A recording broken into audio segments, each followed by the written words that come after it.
El presidente de Estados Unidos, Joe Biden, presentó este viernes un plan consensuado con Israel para un alto el fuego en Gaza.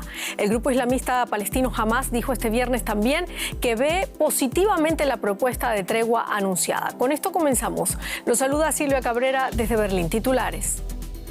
Israel ofrece un acuerdo de alto el fuego a Hamas, según lo anunció Joe Biden. Se trata de una nueva hoja de ruta que comenzaría con la liberación de los rehenes israelíes y terminaría con una gran operación de reconstrucción de la franja. Alemania autoriza a Ucrania a utilizar sus armas para atacar determinados objetivos dentro de Rusia.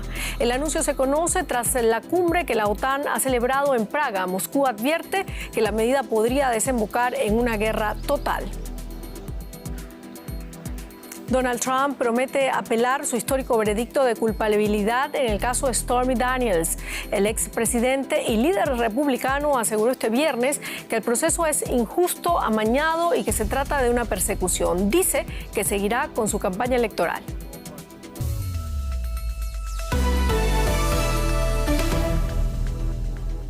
Este viernes se ha conocido una nueva propuesta de paz para Gaza que entraría en vigor de modo inmediato si Hamas la acepta. El presidente de Estados Unidos, Joe Biden, ha dicho que el gobierno de Israel ha ofrecido un nuevo plan para un alto al fuego en Gaza y la liberación de los rehenes aún en poder de Hamas.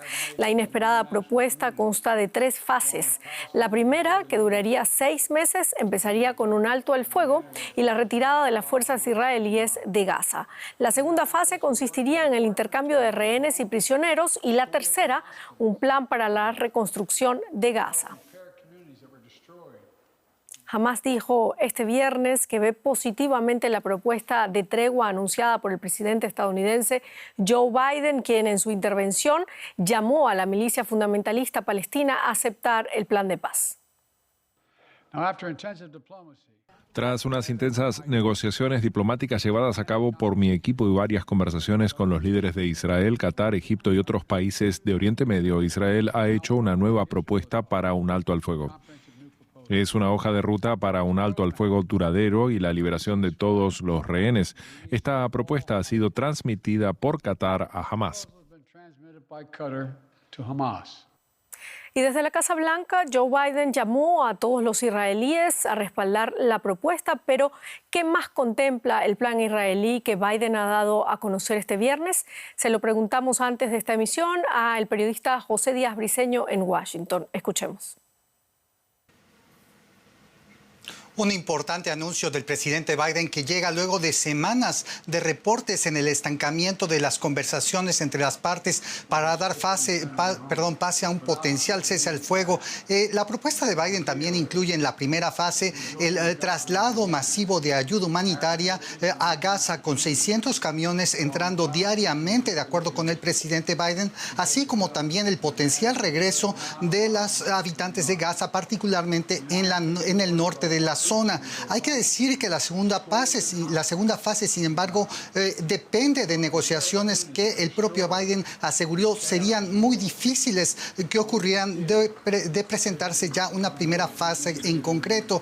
Hay que decir también que la tercera fase, que incluye la reconstrucción de Gaza, no fue detallada por el presidente Biden sobre las partes que estarían involucradas, la comunidad internacional que participaría, así como también quedó en el aire la cuestión de la solución final de los 2 estados para convivir en el área que siempre ha mantenido el presidente Biden como su principal política. Bueno, el plan israelí representa un nuevo intento tras varias ocasiones frustradas de reactivar la idea de detener esa guerra. Maya Siminovich, en Tel Aviv, ¿a qué se debe este nuevo intento de paz por parte israelí? ¿Está dispuesto el gobierno de Netanyahu a parar ahora sí la guerra si Hamas aprueba definitivamente esa propuesta? Silvia, buenas noches. Es una buenísima pregunta. Aquí también nos lo preguntamos todos, si el gobierno de Netanyahu de verdad quiere pactar con Hamas, si de verdad Hamas quiere pactar con Israel.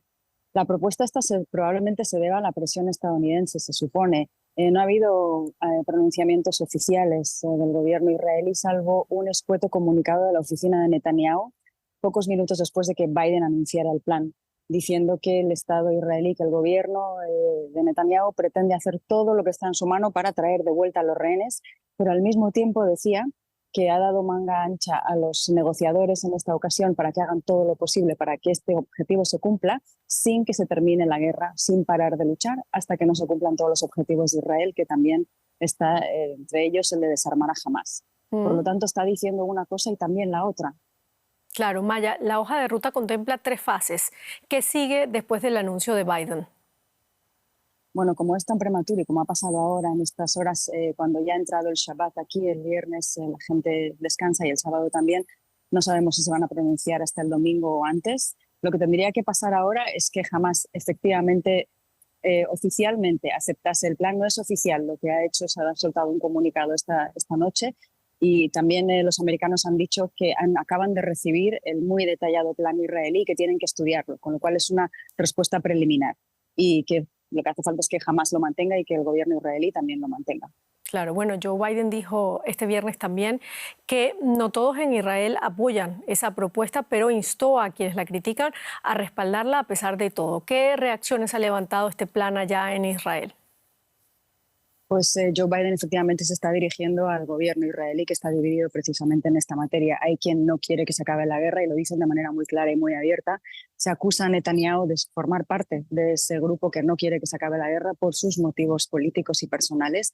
Netanyahu nunca dice esto, pero esa da la sensación. Y hoy he estado con familiares de los secuestrados que se muestran muy esperanzados, pero se muestran esperanzados siempre con cada una de estas ocasiones. Nos ha pasado esto antes. Pero parece que esta vez hay todavía más esperanza. El tiempo corre para los secuestrados y cualquier señal de que algo se puede arreglar, ellos están pidiendo que el gobierno dé cualquier cosa, todo que ceda ante cualquier pedido de Hamás para que les devuelvan a los secuestrados. Es algo que el gobierno no pretende hacer, pero parece que Israel efectivamente ha flexibilizado sus posiciones. Eso sí se sabe. Y que va a ser capaz de aceptar incluso en esa primera fase a secuestrados muertos, cosa que no quería hacer. Eso es lo único que se ha sabido hasta ahora de todo de esta hoja de ruta, que todavía es bastante secreta. Muchísimas gracias, Maya Siminovich, por este amplio reporte desde Tel Aviv. Gracias, Silvia. Vamos ahora con otros temas. El gobierno alemán autorizó finalmente a Ucrania para que su ejército pueda utilizar armas suministradas por Alemania en territorio ruso cerca de la frontera, concretamente para defender la región oriental de Kharkiv. Este anuncio marca un punto de inflexión para Berlín y se suma así a la decisión del presidente de Estados Unidos, Joe Biden, quien ya también había autorizado a Kiev a utilizar armas estadounidenses para atacar determinados objetivos en suelo ruso. Esta política más permisiva tiene como objetivo ayudar a Ucrania a contener los últimos avances rusos cerca de Kharkiv. Ampliamos ahora informaciones con nuestra analista política Carol Guerrero. ¿Qué tal, Carol? Bueno, ¿qué llevó a Alemania a cambiar su posición en torno a este tema? Silvia, buenas noches. Es un gusto saludarte. Pues hay 2 situaciones que han sido como el motivo que ha permitido que Alemania llegara a tomar esta decisión después de tanto tiempo de insistencia de parte de los aliados y también de parte de la OTAN, que en las últimas semanas había intensificado su campaña en torno a este sentido. La primera situación, Silvia, es, como bien lo mencionabas, la situación en Kharkiv. Este es un territorio que viene siendo golpeado en las últimas semanas por más ataques rusos. Cada vez se han recrudecido todavía más, con muertes civiles, numerosas muertes civiles en esa región. Entonces, lo que ha dicho Alemania una y otra vez y que ha reiterado en esta ocasión es que Ucrania tiene derecho a la defensa y que esta decisión se toma en conformidad con el derecho internacional. Además, el ministro alemán de Defensa, Boris Pistorius, ha dicho que estas armas y que esta autorización para la utilización de estas armas es particularmente para la defensa de Ucrania en esa zona, en esa región de Kharkiv. Y la segunda situación, también lo mencionabas tú, es esta decisión de Estados Unidos, horas antes de que lo hiciera Alemania, de permitir que Ucrania utilice armas estadounidenses para atacar objetivos militares en territorio ruso. Recordemos, Silvia, que desde el comienzo de la guerra, el canciller Olaf Scholz ha sido enfático en asegurar que Alemania no actuará en solitario en el marco de esta guerra en Ucrania, que lo hará junto con sus aliados. Y lo vimos ya, por ejemplo, en aquella ocasión en la que Estados Unidos autorizó la entrega de tanques Abrams, luego hizo Alemania, horas después autorizó Alemania la entrega de los Leopard 2 y ahora lo vemos en este caso del uso de armas occidentales para atacar territorio ruso. Silvia. Carol, pero muchos temen consecuencias. ¿Qué reacciones ha habido a este anuncio? Bueno, aquí en la política alemana la verdad es que desde varios sectores, desde la mayoría de sectores, se ha apoyado esta decisión. Lo hicieron, por supuesto, los partidos que conforman la coalición de gobierno, los socialdemócratas, los verdes y los liberales, y también los conservadores de la CDU, quienes dicen más bien que el canciller se demoró en tomar esta decisión, pero el que finalmente lo haya hecho lo ven como algo positivo. Sin embargo, desde la izquierda, pues no se está muy de acuerdo con este anuncio. Silvia, se dice que es una decisión irresponsable y peligrosa porque consideran que puede aumentar la escalada en este conflicto. Esto es algo que, sin embargo, descarta el jefe de la OTAN, Jens Stoltenberg. Él asegura que Ucrania va a cumplir el compromiso de utilizar estas armas de forma responsable y conforme al derecho internacional. Muchísimas gracias, Carol Guerrero. A ti, Silvia. Y los ministros de Relaciones Exteriores de la OTAN se reunieron en la capital checa, en Praga, en una cumbre informal de 2 días para debatir el apoyo a Ucrania y preparar la cumbre de la alianza. Las tropas de la OTAN participaron en maniobras militares en varios países miembros como Polonia y los países bálticos fronterizos con Rusia. Los ejercicios son las mayores maniobras de entrenamiento de la OTAN desde el final de la Guerra Fría hace más de 30 años. 90.000 soldados, más de 50 barcos y más de 80 aeronaves. Son maniobras que tienen que ver con la latente amenaza rusa. El Kremlin, por su parte, advirtió de que cualquier ataque a su territorio con armas occidentales convertiría a la OTAN en un claro participante en la guerra. Pero en la reunión de cancilleres de la OTAN en Praga, el secretario general Jens Stoltenberg insistió en que la alianza no forma parte directa en el conflicto. Escuchemos ahora lo que dijo. Celebro que los miembros de la OTAN presten apoyo a Ucrania de diversas maneras.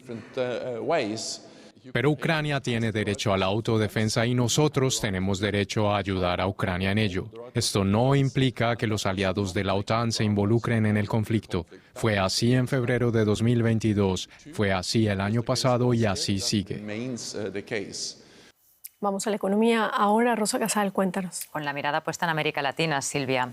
En Chile, la mayor productora mundial de cobre, la estatal Corporación Nacional del Cobre, Codelco, y la Sociedad Química y Minera de Chile, SQM, una de las principales productoras de litio del mundo, sellaron hoy viernes un acuerdo para la creación de una gigantesca empresa de explotación de litio, metal clave, como saben, para la transición energética.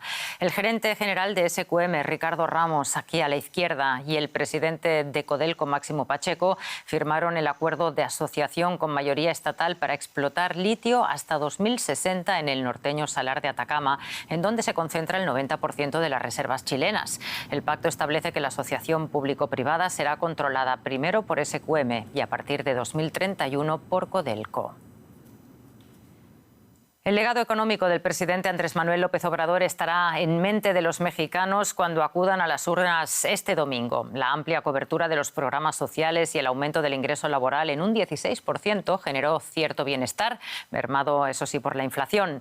López Obrador ha logrado un crecimiento estable del PIB, pero sin alcanzar las metas iniciales. Su gobierno también ha conseguido reducir un 16% la pobreza, pero ha empeorado las carencias sociales, el acceso a la salud y la pobreza extrema.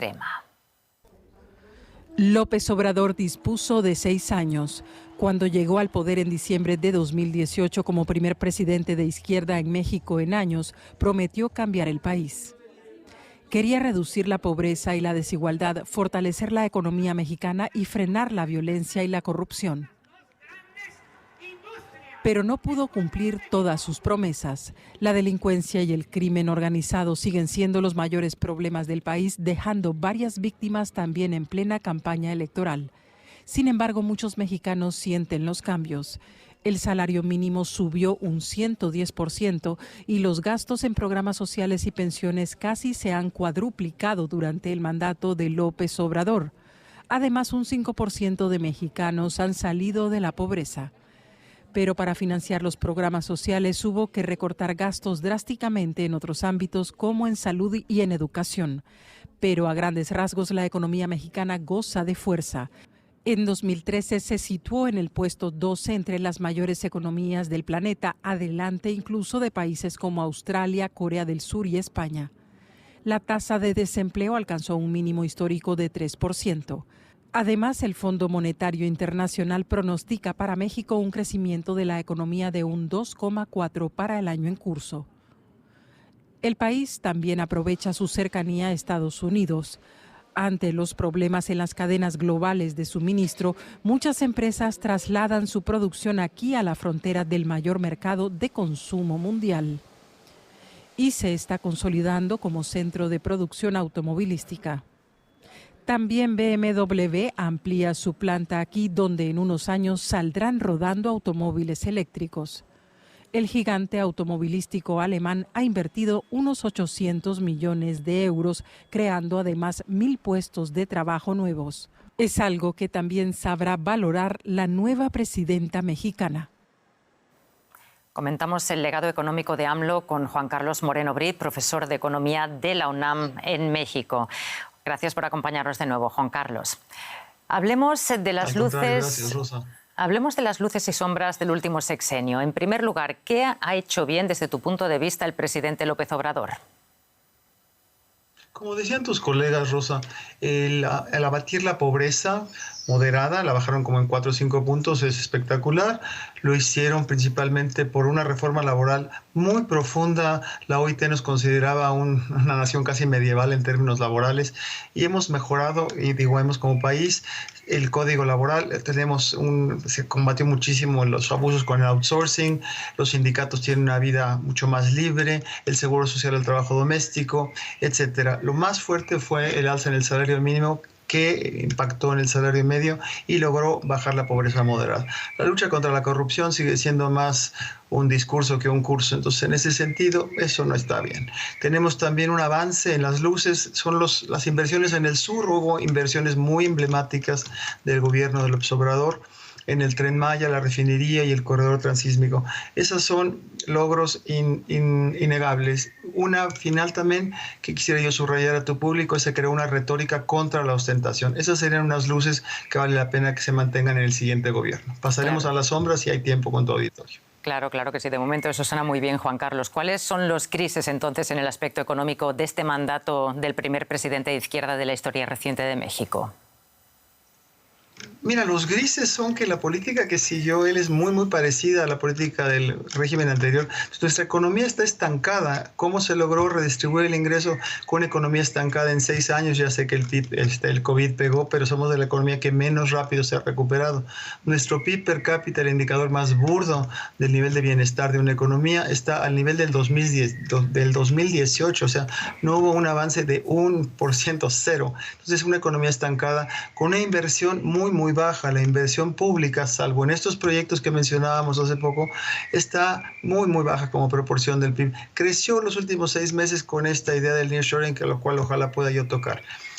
Tenemos ahora una proyección con todo nearshoring o no nearshoring de que la economía mexicana va a crecer los siguientes 10 años a un 2%. Eso no permite reducir la pobreza más allá de lo que se ha hecho, no permite crear empleos dignos, en lo cual hay un gran faltante. La cantidad de empleos que ha generado este gobierno son cerca de 600,000 al año, se necesitan cerca de 1 millón. O sea, el déficit laboral se ha ido incrementando, no, ya no digas solo empleo, sino empleo digno, todavía peor. Los retos fiscales es la parte más fuerte que deja este gobierno de López Obrador al siguiente gobierno. Ha aumentado persistentemente el déficit de una manera, una conducta de la política macro procíclica, y el déficit ha estado al alza al punto tal que para el 2024 se pronostica por Hacienda un déficit de más de 5% del PIB. Ese déficit es inédito en décadas en este país, y la misma Hacienda del gobierno del observador dice que hay que recortarlo a la mitad. ¿Cómo se va a hacer para recortar a la mitad sin causar un problema social fuerte? Muy complicado, porque la economía externa está entrando en una desaceleración. ¿Cómo le va a hacer el gobierno para seguir con un avance social como el que tuvo? Es imposible porque el salario ya no va a poder crecer al 100% y las transferencias sociales sin una reforma social son insostenibles. Esos son retos muy importantes o sombras muy difíciles que tendrá que el nuevo gobierno atender si es que quiere continuar con la promesa de ir abatiendo la pobreza. Sin crecimiento no hay forma que este país salga adelante y reduzca los niveles de pobreza de los brutales que están cerca del 40% a unos aceptables, que sean la media de la región. Necesitamos una reforma fiscal, necesitamos una reorientación de las políticas de innovación, productividad y desarrollo. Muy interesante. Muchísimas gracias, Juan Carlos Moreno Brit, por el análisis sobre los avances y retrocesos de esta presidencia de AMLO. Hasta otra ocasión. Hasta la próxima. Gracias. Silvia, vamos con otros temas. Sí, nos vamos directamente a Estados Unidos. Donald Trump ha anunciado que va a apelar contra la primera condena penal contra un expresidente de Estados Unidos. Un jurado en Nueva York lo declaró culpable de los 34 cargos de falsificación de registros comerciales para ocultar pagos de dinero por silencio a la estrella de cine para adultos Stormy Daniels e influir además ilegalmente en las elecciones presidenciales del 2016. El primer presidente de Estados Unidos condenado por delitos penales es recibido por una multitud de seguidores. Donald Trump ofreció una rueda de prensa en su casa de Manhattan la mañana después de que un juez anunciara el veredicto de culpabilidad. Calificó de farsa la decisión unánime tomada por el jurado y dijo que planea apelar todos los cargos penales contra él. Vamos a apelar esta estafa, vamos a apelarla por muchos motivos diferentes. No nos permitieron traer testigos, no nos permitieron hablar, no nos permitieron hacer nada. El juez era un tirano. El presidente de Estados Unidos, Joe Biden, rechazó estas acusaciones. Así funciona el sistema judicial estadounidense. Y es imprudente, peligroso e irresponsable que alguien diga que está amañado solo porque no le gusta el veredicto. Ese fallo conlleva hasta 4 años de cárcel por cada uno de los 34 cargos contra Donald Trump, aunque es poco probable que vaya a prisión.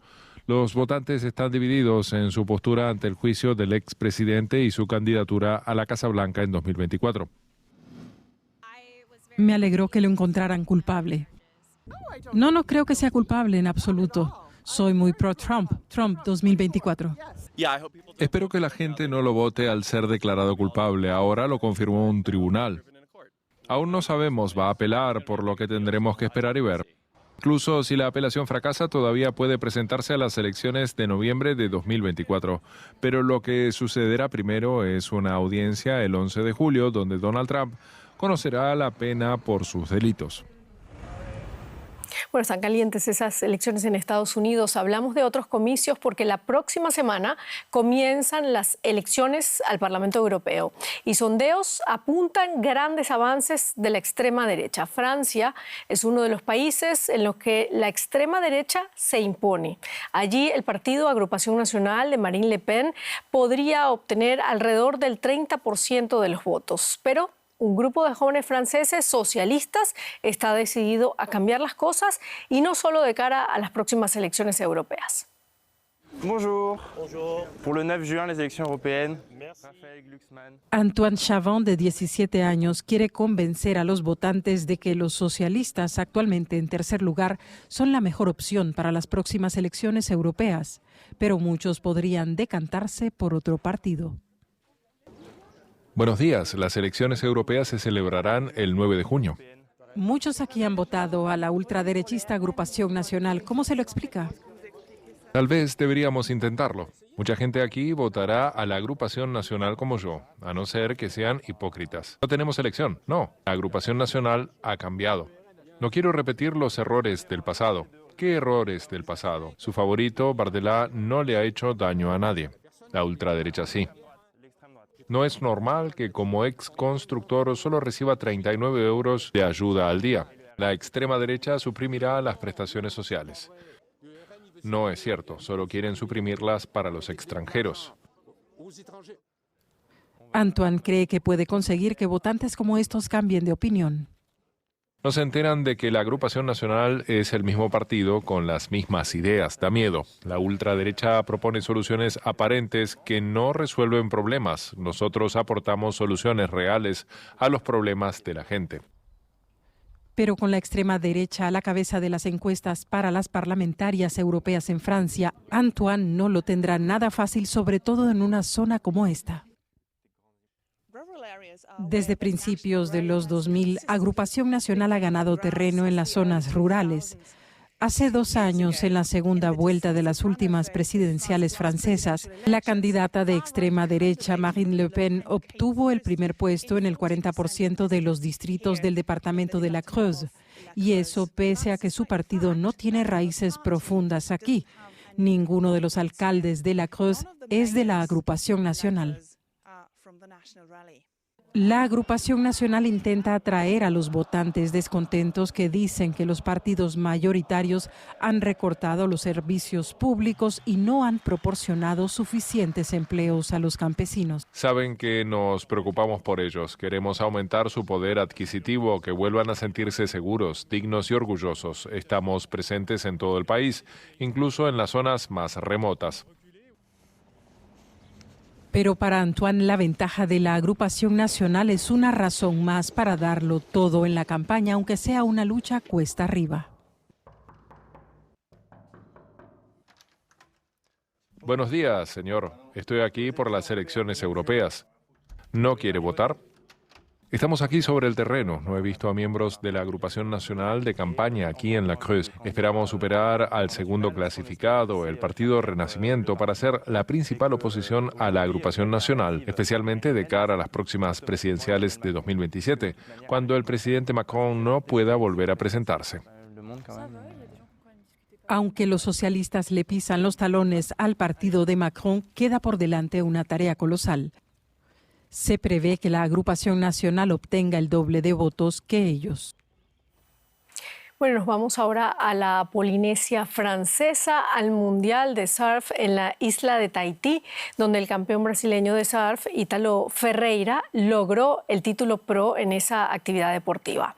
El vigente campeón olímpico dio la sorpresa, ganando con autoridad al favorito, John Florence, favorito de esa etapa del circuito de élite que fue disputada con olas transparentes y eso sí, muy peligrosas. Ferreira, no obstante, no está clasificado para los Juegos de París. Durante la presente temporada acumuló varias derrotas. ¡Wow! That's the best one I've ever seen you do. Con esto terminamos. Muchísimas gracias por habernos acompañado. Hasta luego.